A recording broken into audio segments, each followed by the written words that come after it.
Okay. So as of now, we'll decide on Monday. Hello? Yes, ma'am. Audible, right? Yes, ma'am.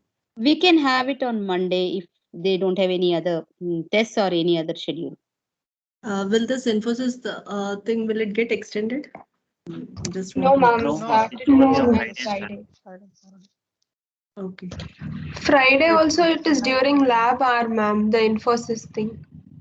It But won't come Monday, in theory hour. but still, if they are preparing, let them prepare. No, it's okay. But Monday it is first hour, ma'am. That is the only thing. Yeah. And AMS, if it is not working, it is a problem. Yeah, Monday first hour is like taking a chance. Otherwise, we can have it on Tuesday. I think second Monday hour. 4th hour they are free. Right? Monday 4th hour you are free, right? There is no schedule, right? Monday 4th hour. 4th hour or 3rd hour. Some 1 hour you are free, right? 4th hour, ma'am. 4th hour. Okay, we'll Okay, we'll decide and we'll post decide it. on the timings. Yeah. Timings Post it we'll to the decide. teams. Monday we will have the quiz. Yeah, fine. Okay. So quiz 2 on intermediate representations. You will be having it on Monday. That is on 5th April. Timings will let you know. Either it will be during the 1st hour or during the 4th hour. Okay. Similarly, regarding T2 also, we'll decide. We'll discuss about it by this weekend.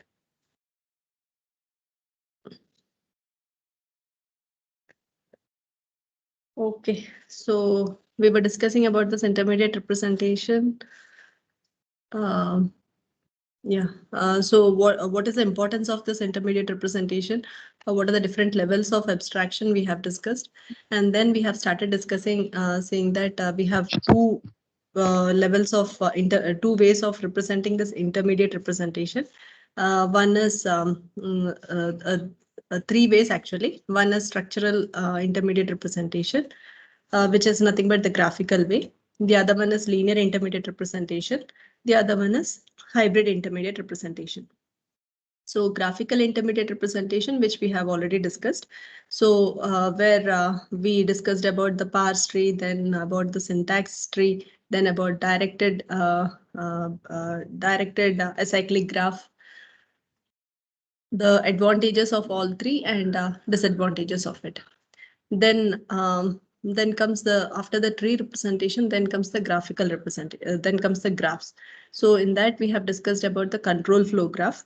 So which is nothing but which can be taken as an example for hybrid intermediate representation also. So where the control flow graph, where you will be having the basic node, basic blocks would be identified, and within the basic blocks you would be having the contents mentioned as such.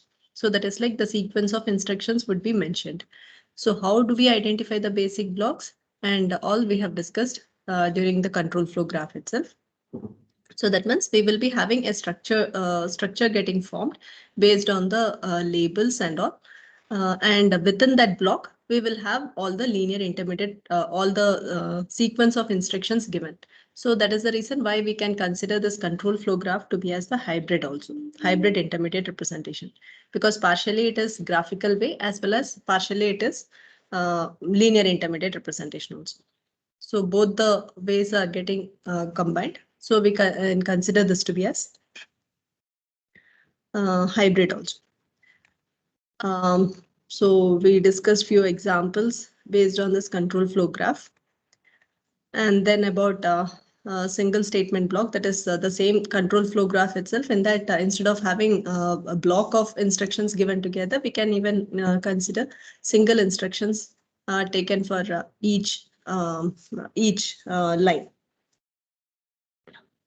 So what are the importance of it?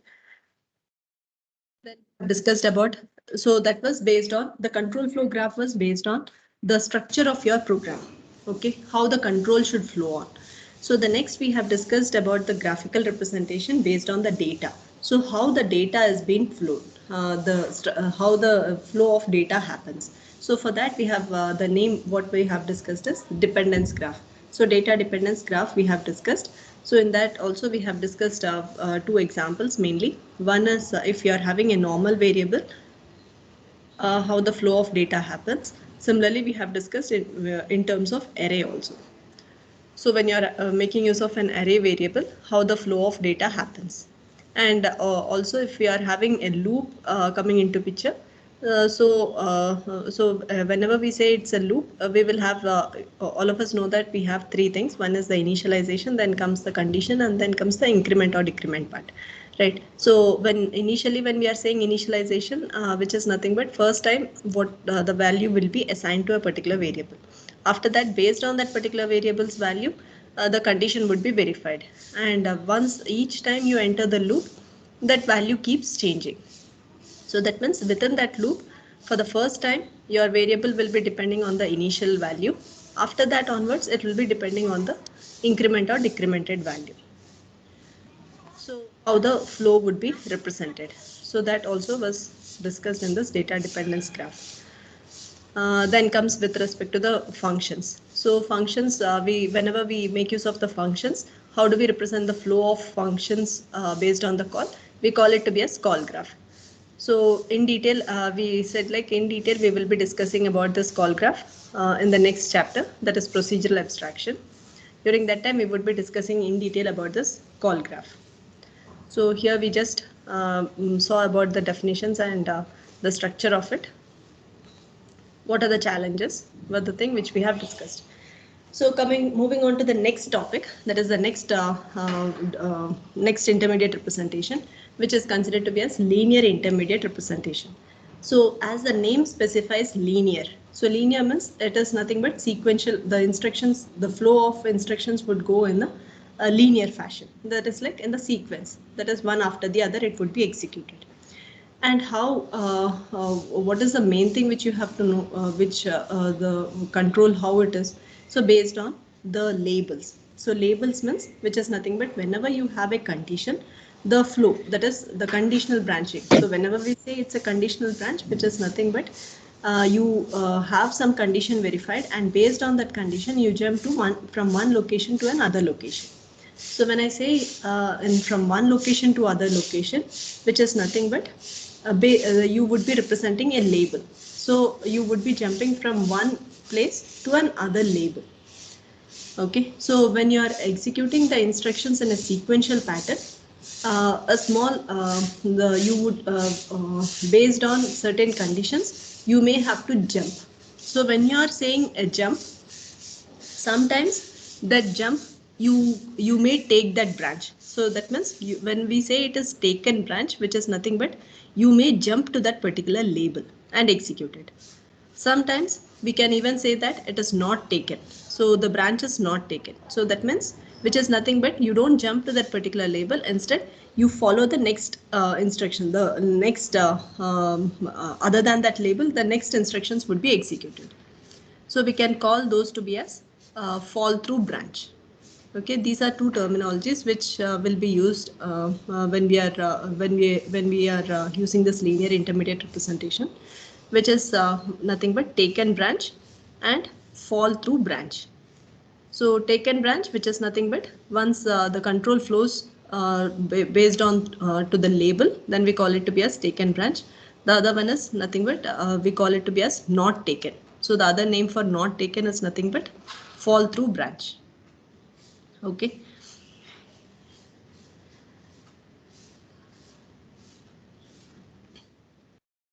Okay, so in this linear intermediate representation itself, based on the addresses, that is how your variables would be used, how your instructions are being arranged. So based on that, this linear intermediate representation has been arranged into three categories. It is considered to be as one address code, the other one to be as two address code, the other one to be as three address code. Okay. Oh, I didn't put it in the presentation mode. We call it to be as one address code, two address code, and three address code. Okay. So when I say it to be as one address code, which is nothing but it is a very simple machine. Okay, and when we go for this one address code, when we are having very less memory, that is like when we are the machines which we are dealing with is having very less memory, and the instructions has to be executed very fast and all, then we go for this one address code. So that means when we say it has to be executed very fast, that means accumulator comes into picture. So basically when we say it's an accumulator, which is nothing but stack. So all the informations will be put in stack. So that is what is the one address code does. Okay. So mainly the code will be very simple because we don't require much memory part coming into picture. So everything is done based on the stack part. So the code will be very compact. Okay. Moving on to the second part. So to address code. So here we usually say to address code. So that means if you remember the in embedded systems when we were doing initially when we have started that 8086, the instructions you remember, it is to address code. So it is like the instruction you will have, and you will have two variables given, that is two registers used. So how it will be working. So if you say add R1 comma R2, that means like which will be nothing but R1 equals R1 plus R2.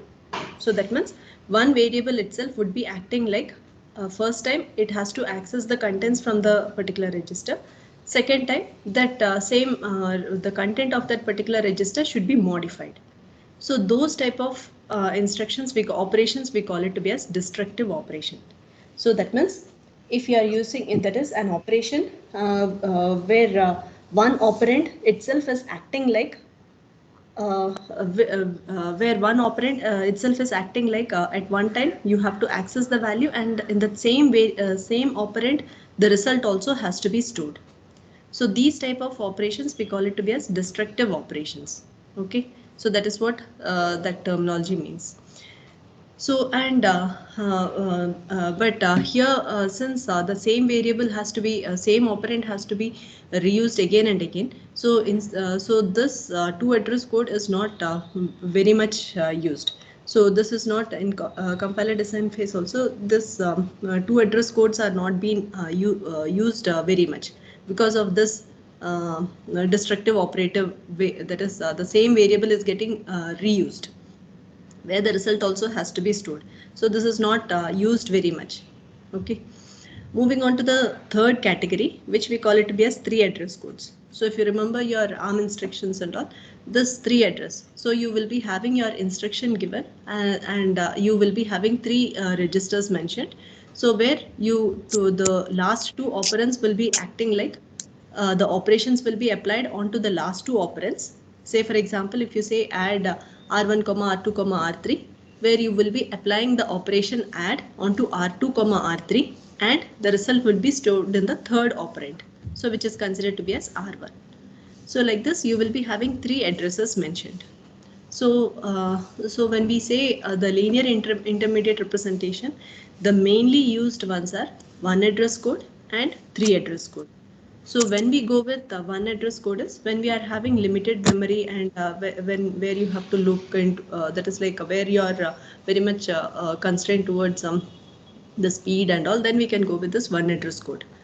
And when the moving on to the three address code, when you don't space is not a much issue, then you can go for this three address code.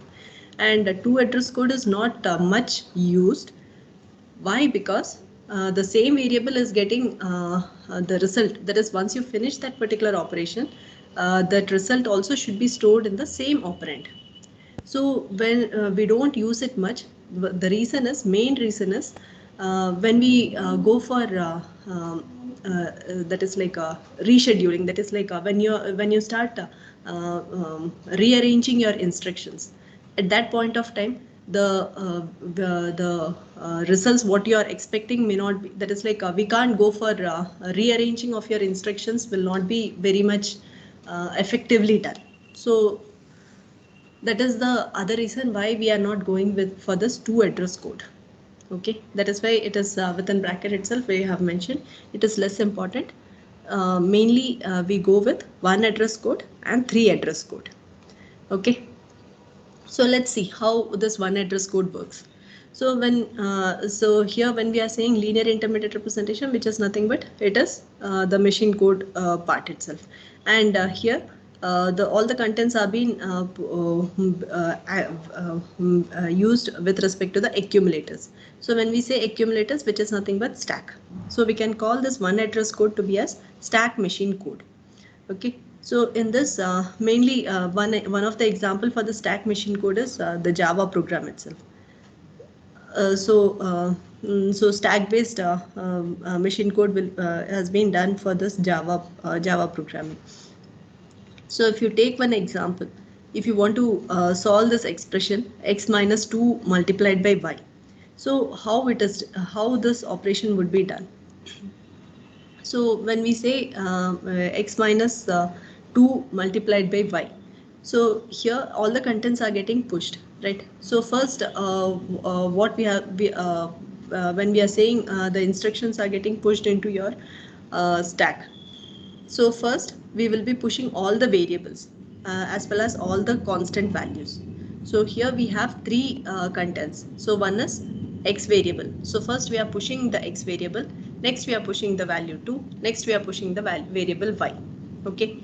After that, as per the associativity rule, first we are applying the multiplication. So that means, so when you are pushing your contents, we already know that all the contents are pushed into the stack. So when we are applying the operation onto the stack, we can access the top and just below part, right?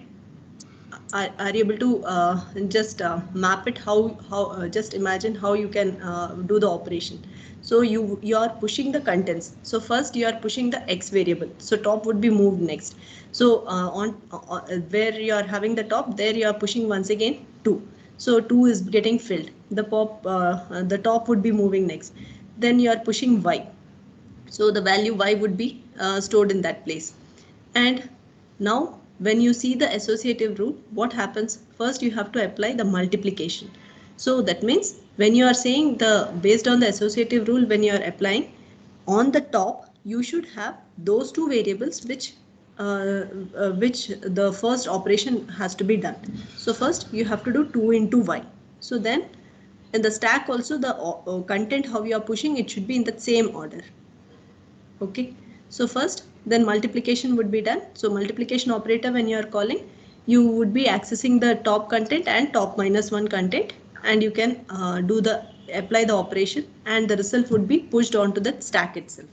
So that means 2 and y you will be applying, that 2y would be pushed onto the stack. Okay, the remaining contents would be removed. After that, you are once again applying the subtract operation. So when you are applying the subtract operation on the stack, you will be having x content and the result of your 2y. Hope all of you are able to map it.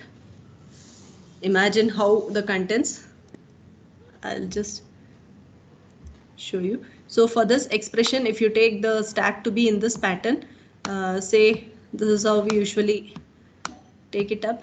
So first time the stack is, assuming the stack is empty.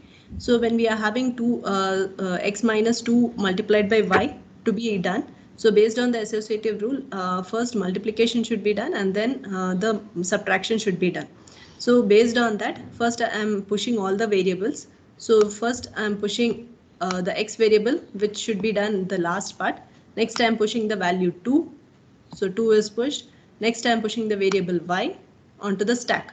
So once these variables are being pushed, all the variables required for this expression, to solve this expression, has been pushed. After that, what I am doing, I have to do the subtraction. Multiplication should be done. So when I am saying multiplication, these two would be taken. So which is nothing but top and top minus 1 would be taken. Apply the multiplication operation and the result 2y would be stored here and the top would be pointing here.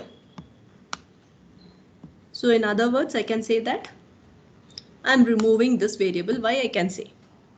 Because next time when top keeps moving, it will be overwritten, right? So then now the top would be pointing here 2y. So now when you are applying the subtraction operation, you will be applying x minus 2y. And the result would be stored over here, the result, and the top would be pointing over here. Okay. So when you are applying the when you are doing by using your stack machine code, when this operations are getting done, you have to be how it has to be done. Everything should be implicitly mentioned. Okay, it won't be done explicitly. Okay, implicitly everything has to be done. That is what is the advantage of using the stack also.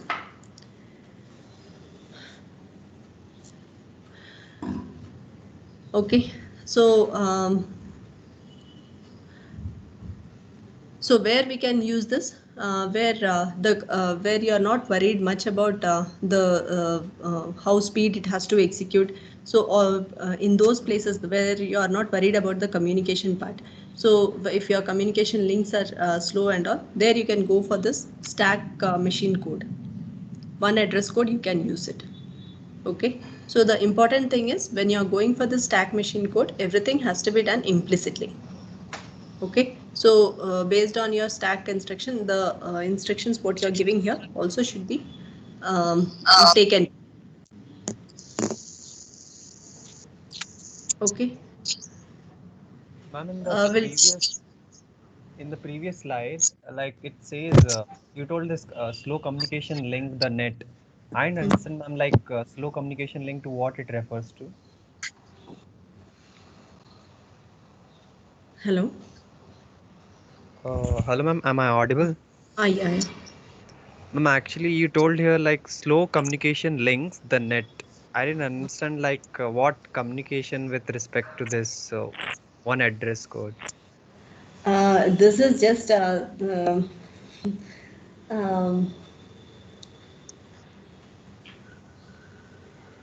mainly here, what they are trying to say is like because it's a byte code, right? So where you are not much worried about the main point over here is the space itself. You are not like how do I say? So basically, like in one machine code, is it like the memory is less, so to send that data, it may take less bandwidth. That is what is the and that is what I want to say. Okay, ma'am. Okay. Yes, ma'am. It's only the byte code. Okay, ma'am. Yes.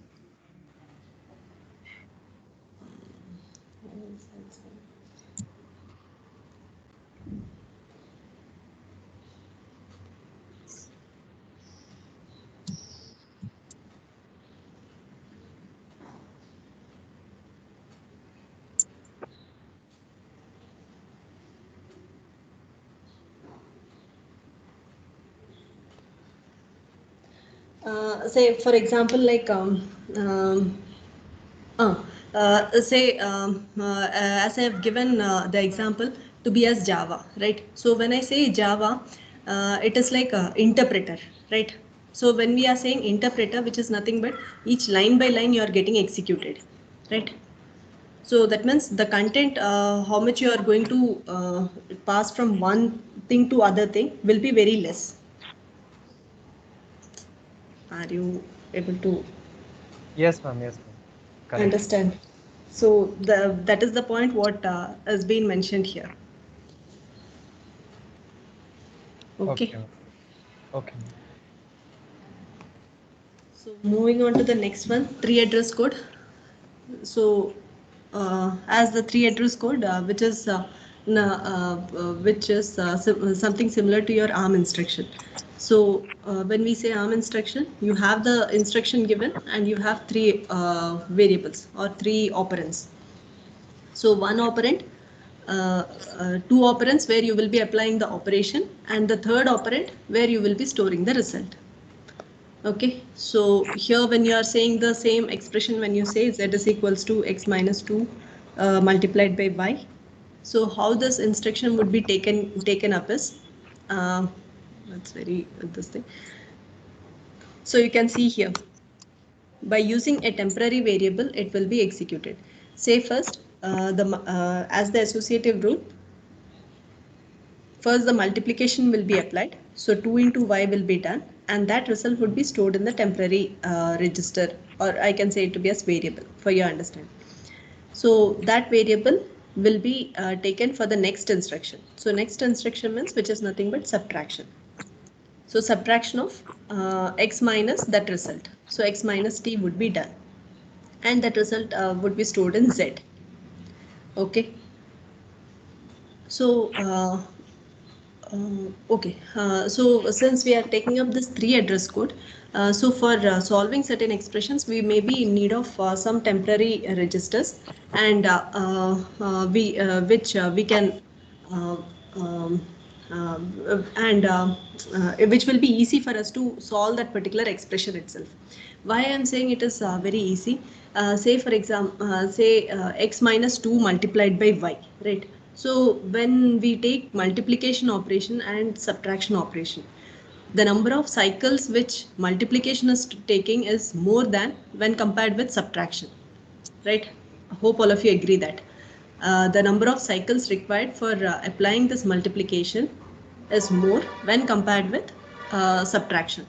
So what happens if you're in the later stage, if you want to go for instruction scheduling, that is like rescheduling, that is you want to take it up because of this pipelining and all, if you can take a few instructions parallelly, you can execute.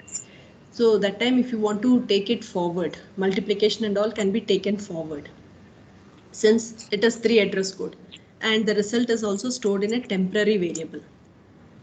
Okay, temporary location in the sense a temporary register it is getting stored. So you can save the number of cycles. That means the execution speed also could be increased because of this. So mostly we will be going with this. Most of the compilers would be using this 3 address code. Okay, so that is the main thing why we are seeing with respect to this intermediate code, that is 3 address code. Okay, the advantages are listed here.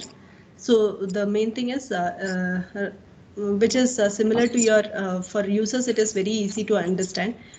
So that is one of the advantage. The other thing is the compactness. So where we can use it for the later purpose also, we can use it accordingly, so that the execution speed of the program can be increased. We'll take up a few examples, a few representations, how this 3 address code has been stored. Okay, so for that same instruction, for the same expression, x minus 2 multiplied by y, that is what is taken throughout. Okay, so here how this 3 address code will be represented. Okay, when we are saying it, visualizing, we can visualize it in this way. For humans, we can visualize it in this way, but there should be some representation used for storing it, right? For for the machines. So how it will be stored? So for that we are using this quadruple.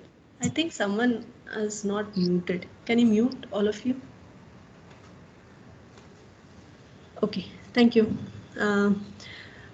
So when you go for how it is getting represented is we have four tuples, so quadruple. So in that in the first row, the contents what you will have is you will be having all the instructions given, and the second row what you will be storing is all the results file, that is the registers where your results will be stored, and the third and the fourth will be nothing but which will be based on your other two operands. So the third part, that is the last column, which it is optional. So for some instructions you may have it, some instructions you will not have it. So keeping that in mind, this third part is optional part. That is the last column. Last column, whatever you have, it is optional. It can be left out empty also based on the instructions. If it is load and store, you will not be having the last column filled. But for multiplication, addition and all, you are required to fill it. Okay, so this is nothing but it is a quadruple. So we call it to be as how this 3 address code is getting represented in the machine is by using this quadruple representation. We are representing it. So when you say x minus 2 multiplied by y, we can write it like this, right? First, we are loading the variable y into the register R1. After that, we are loading the value constant value 2 into the register R2. After that, we are applying this multiplication instruction, that is R2 multiplied by R1, and the result is getting stored in R3. After that, the next variable is getting loaded into R4 register. After that, we are applying the subtraction onto R4 with R3, and the result is getting stored in R5. Okay. So always remember this is automated part. So when we are saying automated, so how the registers could be used, how they will be the result value, that is this portion, when you are saying it is a result part, how it will be taken up. For this results to be taken in each register part, what they do is they will be using the sequential order. The registers will be mentioned to be as in the sequence itself. Okay. So for solving a particular expression, for that particular expression, how many registers are required, they will be just listing it out in the sequential order itself. Okay. And accordingly, based on which variable or how it has to be required, these will be filled up. Okay. So now the same thing, the same instruction, since it is in the sequential order, which we have written it in this way. That same thing, when you are automating it, how this will be automated and put it in the quadruple form is, since it is in the sequential format, you just see here, we don't give any name called R and all. So the first column, it is getting filled with all the instructions. So load I, multi, load sub. The first one is nothing but all the instructions will be filled up. And for solving these instructions, we require some registers, and that all the registers will be given in the sequential order. So if you see all the registers, the resultant part, it is taken up in the sequential order itself. So R1, that is 1, 2, 3, 4. And the later part, so if you want to load the content from any variable or the constant value, accordingly you are making use of those variable constant values or the variable names. Okay. And if you see multiply, we are directly using the one what we are saying R3, R2, R1, which is nothing but we are directly using the values. Okay. So where 2 into 1, that is the contents what you are having in 2 and 1 will be multiplied, and the result would be stored in third location. Those are 3. After that, x is being loaded into 4. Now you are applying 4 minus 3, and the result will be stored in 5.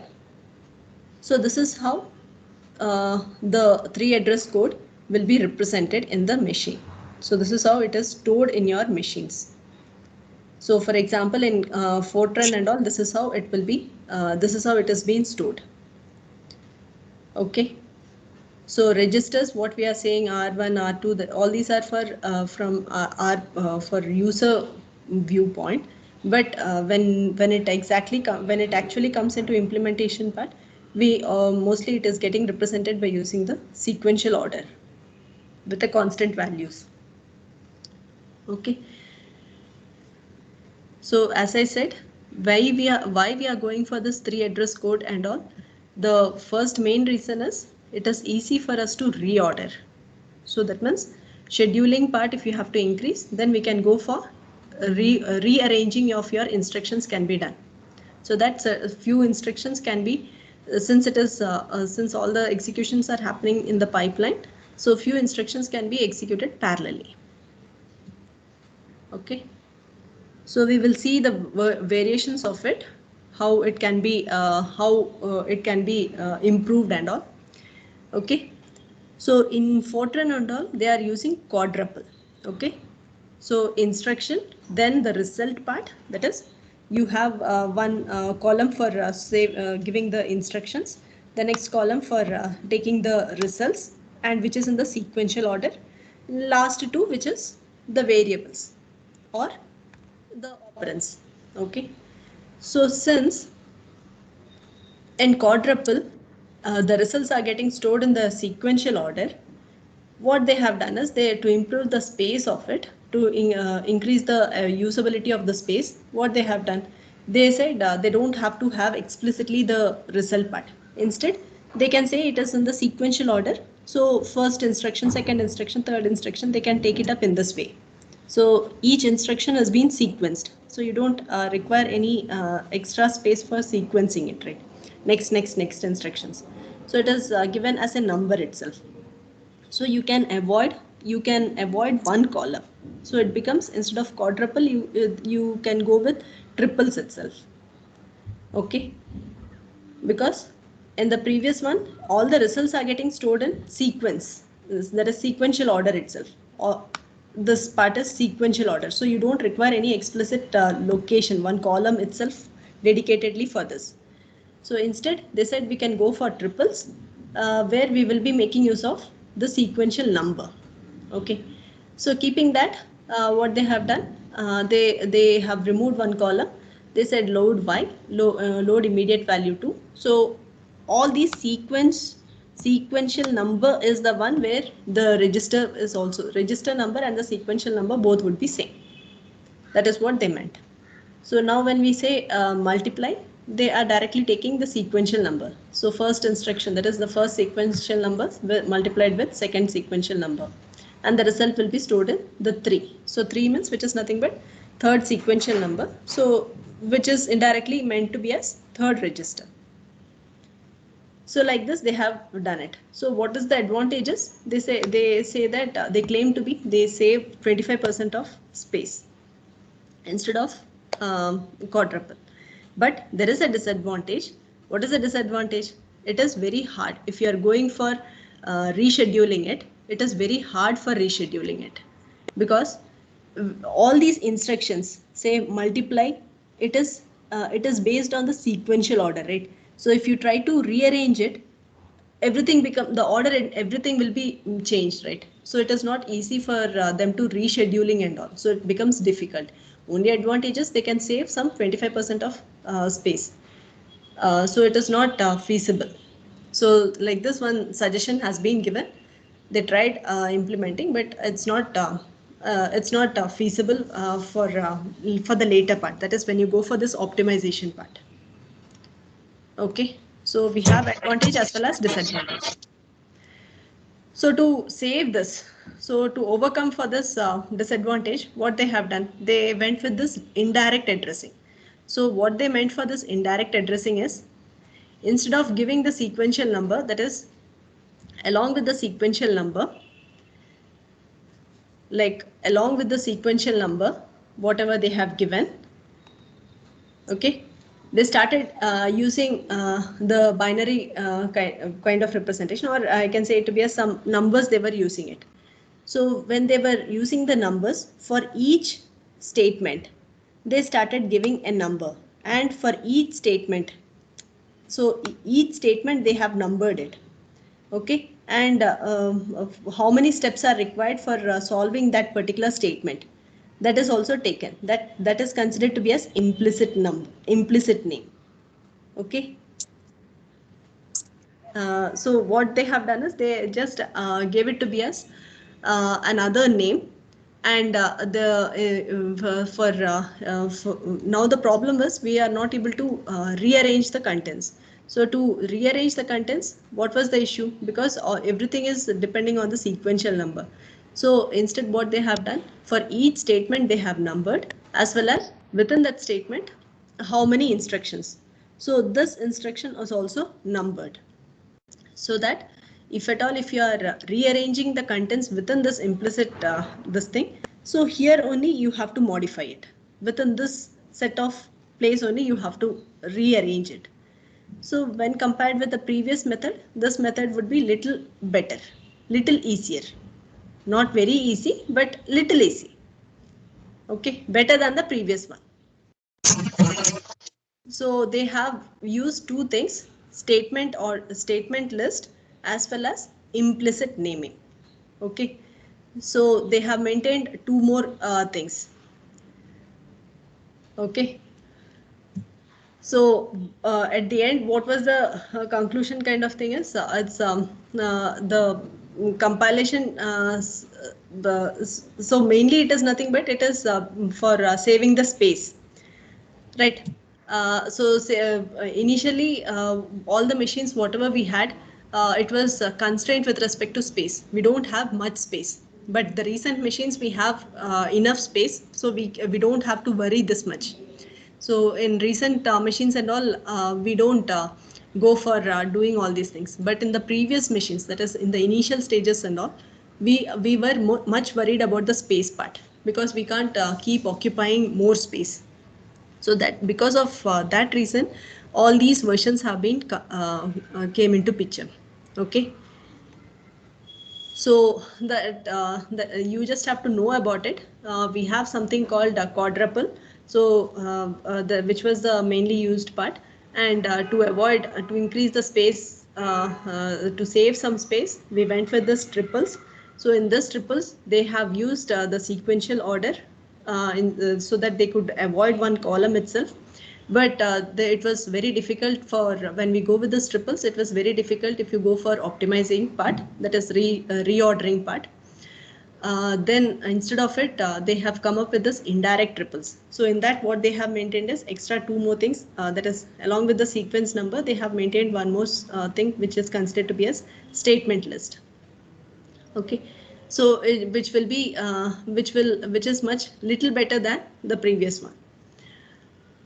But now most of the machines, we are not much worried about the space part. Now we are worried about the speed part, how fast your compiler works, how fast the compilation happens and gives you the result.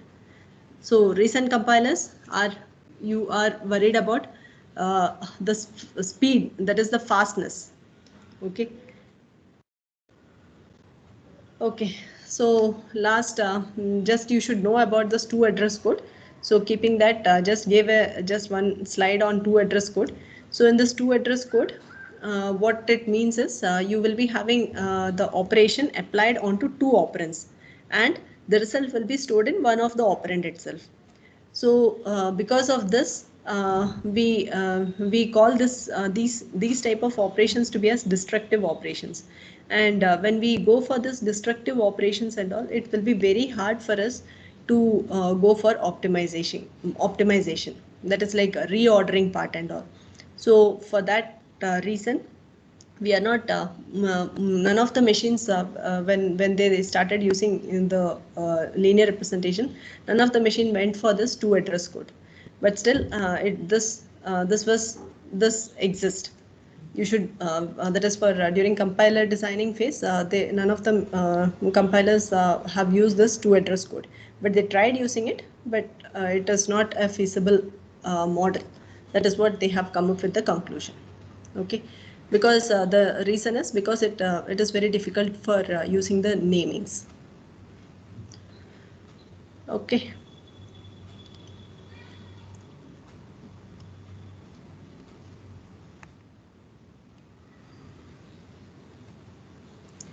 Okay, so now we will see how the implementation of this three address code, that is keeping this quadruple, how this implementation would be done.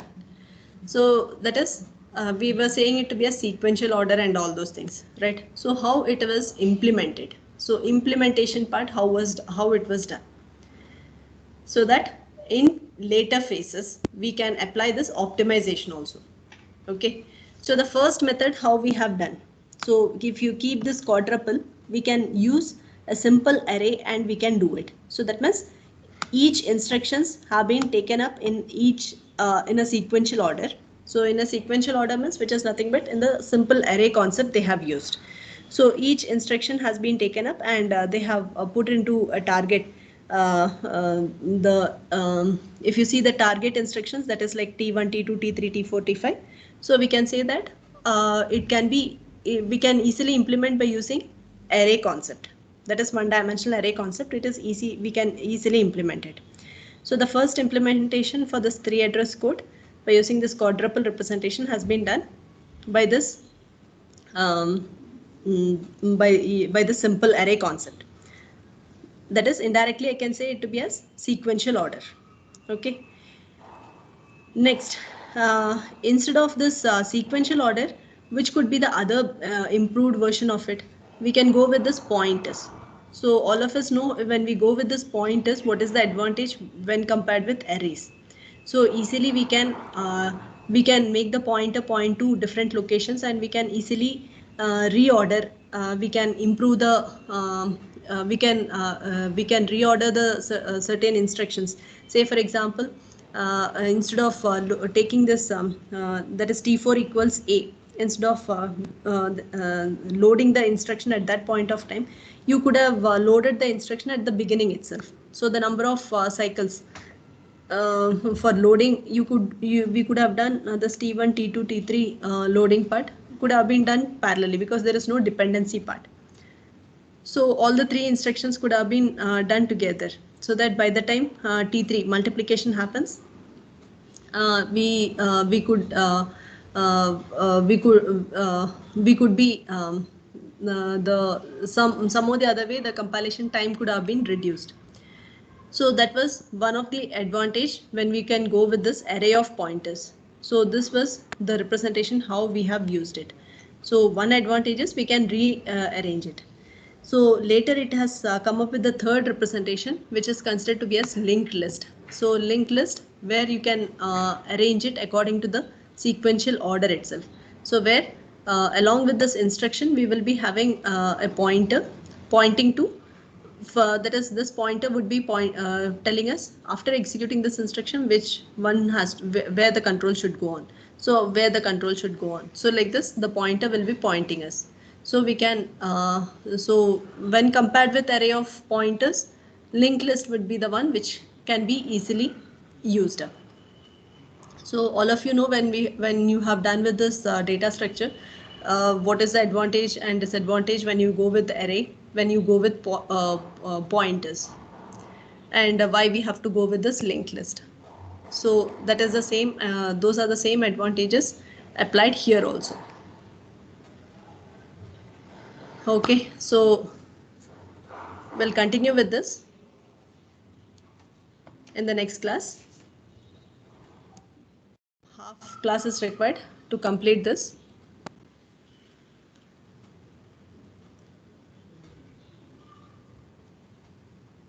It's completely theory, I understand, but